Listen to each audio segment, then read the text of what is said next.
Welcome to Stories for Wonderful Children. I'm Dan Wendelin, your host and storyteller. For years, I improvised a new bedtime story for my children every night. Now, we would like to share the recordings of the best of those stories with you. I hope you enjoy my Stories for Wonderful Children.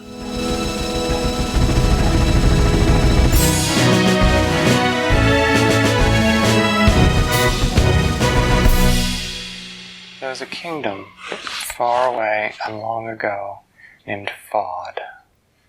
The kingdom of Fahd was ruled by Princess Fatima. And Princess Fatima was not very old to be the ruler. She was 9 years old. Man, that's like a kid. Yep. And she had been ruling for only a year when disaster struck the kingdom of Fahd. The disaster came in the form of a great red dragon that settled in her kingdom and began to trouble the people who lived there. It ate livestock and it wrecked things. It burned down houses and fences and trees just for the fun and sheer amusement of it. Fatima tried to get rid of the dragon. She sent out her bravest warriors, but the dragon defeated them all. She tried to bribe the dragon with gold to go away, but the dragon just took her gold and then stayed anyway. She tried to set traps for the dragon, but he was crafty and eluded them all. She tried, finally, as a last resort, to poison the dragon by leaving out sheep and cow carcasses that had been poisoned, but the dragon was too clever and did not touch them. This lasted all through Princess Fatima's 9th year, and the people of her kingdom, although they loved her, began to whisper to one another that perhaps they needed a different ruler, a stronger one, who could protect them from the dragon, perhaps a fiercer, older warrior. On her 10th birthday, there was no birthday celebration for Princess Fatima. She simply did not feel that it would be right for her to throw a party when so many of her subjects had been impoverished by the dragon burning down their farms or their orchards, and so many of her subjects had been chased away. She felt like it would simply be wrong of her to throw a party to celebrate her own 10th birthday when there was so much suffering in the kingdom. And so, on her 10th birthday, she had a quiet dinner with a small cake just for her, and a few of the servants got together to sing a happy birthday to her. She had just finished the last bite of her birthday cake and was stretching and getting up and getting ready to go upstairs to her room to sleep when she heard a terrific racket, a tremendous banging on the door of the castle. For a moment, she was afraid that the dragon had come and was attacking the castle. This would not be the first time that had happened. The dragon had attacked the castle twice before. Fatima's soldiers had managed to drive it off each time. As she thought about it, she realized that it must not be the dragon, because the soldiers had an alarm bell they rang when the dragon attacked to wake everyone up, to tell them that they must be ready to fight. So Fatima was somewhat curious. Since the alarm bell was not ringing, she decided to go and see what was making such a terrific racket. And so she walked down to the courtyard, and just as she entered the courtyard, the banging stopped. She walked up to the captain of the guards, and she said, "What was that racket?" And the captain of the guards said, "We're not sure, Your Majesty." A figure cloaked entirely in black so that we could not see its face came and banged on the castle gate and has left that box behind. Fatima climbed the castle wall and looked down. There, in front of the castle gate, she could just make out, in the evening light, the shape of a box. It appeared, as far as she could tell in the dim light, to be pink with polka dots, and to have ribbons on the top of it. She said, "Open the gate, let's see what it is." "It might be dangerous, Your Highness," said the captain of the guard. "Well, I shall take that risk," said Fatima. And so they opened the gates. She let the guards go out and inspect the box and bring it to her. And then she untied the ribbons and opened the box. When she opened it, she peered in, and she could see movement inside. She sprang back, and several of the guards put themselves between her and the box with their swords drawn and pointed at the box. Everyone waited for a moment, holding their breaths to see what sort of thing would come out of the box. And then a pair of long, fluffy, pink ears poked over the top of the box.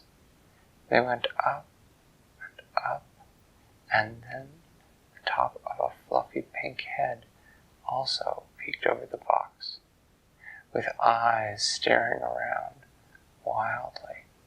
3 eyes, which was very unusual. Princess Fatima could not recall ever seeing something with 3 eyes before. The rest of the things clambered over the side of the box. It had 6 legs, and on the end of each leg was sort of a little hand, with thick pads on the hand. It scrambled over the side of the box, and then cowered back against the box, staring at the soldiers with their swords. She stepped between them and held out her arm. She said, "Come here." And the thing came over and jumped into her lap. It was warm and trembling just slightly, and she petted its soft, soft fur. She walked over to the box and looked at it. She saw now that there was a card on the top of it. The card was addressed to her. The outside of the envelope said, "To Princess Fatima." The inside was a small card, just white and plain. Written on it were the words, "A Wumpus for your birthday. Happy birthday." And it was signed, "A friend." Well, Princess Fatima had never heard of a Wumpus before, but it did not seem dangerous. And so she took it into her castle, and she tried various things to feed to it. The first thing she tried was water, which did not interest the Wumpus. And then she tried milk, which did also not interest the Wumpus. But then she saw it sniffing around the fireplace, and she got out a pan of turkey grease, and she put that down on the ground, and the Wumpus slept right up. She said. Then she walked out. She was starting to get very tired. She walked up to her bedroom. The Wumpus followed her. She got changed and climbed into bed.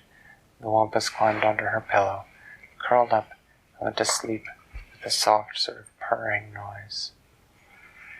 Well, that night, about 3 a.m., the princess awoke to the sound that she most dreaded hearing. She woke to the clanging of the alarm bell. She knew that that clanging alarm bell could mean only one thing. It meant that the dragon was attacking the castle. She grabbed the Wumpus under her arm and ran for the courtyard. The guards at the door said, "Don't come out here, princess. We think it's going to land." She looked up. She could see the dragon flying above the castle, breathing great fireballs down at the guards on the walls that were shooting back at it with bows and arrows and crossbows. The Wumpus squirmed out of her arms. Princess Fatima thought that it was frightened and trying to run away, but it did not run away. Instead, it ran out into the courtyard. As Fatima watched, the Wumpus folded its legs under itself, and just sat there in the courtyard, its eyes following the dragon. Soon, after the dragon had succeeded in knocking most of the guards off the walls, it spread its wings and came coasting down to land in the courtyard, where it roared a great roar. As soon as its feet touched the ground, though, the Wumpus sprang up on all 6 legs and began to run, not away from the dragon, as Princess Fatima would have expected, but instead straight towards it. As it approached, it sprang and landed on one of the dragon's wings, and then it clambered over the dragon's back. The dragon knew there was something wrong and turned its head to try to bite the Wumpus, but it was too fast. It clambered up along the dragon's long spiky neck until it reached its head, and then she saw it take great handfuls of its pink, fuzzy hair and throw a handful of pink fuzz at each of the dragon's eyes. The dragon roared and blinked its eyes furiously, and then she saw the Wumpus crawl back to the dragon's ear and hang there for a moment as if it were whispering something. The dragon stopped moving, cocking its head intently, as if listening. Then the Wumpus sprang off the dragon's head and dropped to the ground. It did not move. It simply stood there, watching the dragon. The dragon shook its head for a moment, and then 3 great beats of its wings it took off. It circled once, and then flew away, the direction, the south. Fatima did not know what had happened, but she immediately set the guards to work taking care of the injured guards and checking for damage to the castle. She went back to bed, the Wumpus in close tow. She also sent a band of guards on her fastest horses to follow the dragon and see if they could discover where it had gone. When she woke in morning, the guards had returned. They reported that they had followed the dragon all through the night. It had flown straight south, never deviating a bit, and they had stopped when they had reached the border of the kingdom of Fahd. They had turned back to report. Again, Princess Fatima did not know what it was the Wumpus had done, or how long the dragon would be gone, but she decided to take advantage of it. She set about repairing the damage to the castle, and then once the workers were done with that, she ordered them to begin repairing damage to the nearby villages. A week passed, 2 weeks, 3 weeks, months, years. The kingdom grew and prospered. The towns and villages were rebuilt.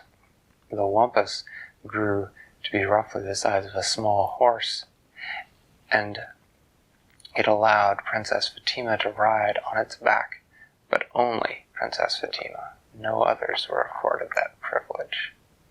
Her people grew to know and love the sight of her, riding along on top of the great fuzzy pink beast with its 6 strange legs and its 3 strange eyes. Her land prospered, and she lived there and ruled through many adventures, but never again did the great red dragon trouble the kingdom of Fahd. And all her days, Princess Fatima wondered what the Wumpus had whispered in the dragon's ear. But she never knew. And I do not know. Perhaps you know. Thanks for listening to Stories for Wonderful Children. I created today's show, but questions and running commentary were supplied by my children. The theme music was created by Brandon Thompson, and our wonderful logo was designed by Silas Swindelin. If you know someone who might enjoy the show, please tell them about it. Do you want more stories? You can now subscribe to the show and help pick a new story for me to tell every month. The show's website is storiesforwonderfulchildren.com. Until next time, I'm Dan Wendelin, reminding you to tell someone you love a story.